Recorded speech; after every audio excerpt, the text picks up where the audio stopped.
what I mean by keeping professional distance is the ability of a manager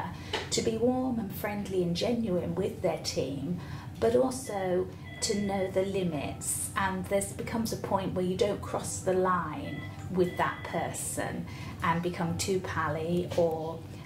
too involved in their personal information and details or personal life.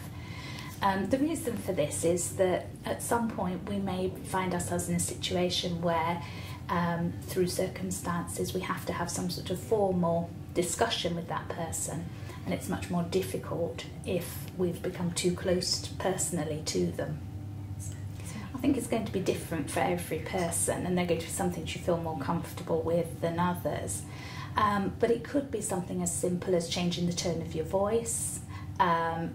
taking a step back so you're increasing the distance between yourself and the other person during a conversation.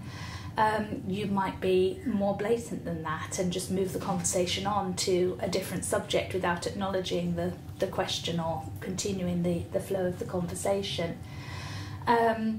For serious discussions, it might be actually taking them to one side into an office or to have a more private conversation. But I think the key to it is that whatever you do, you've got to be able to think to yourself, if there was a problem or an issue that needed to be dealt with, could I have a professional conversation with this person without it becoming emotional?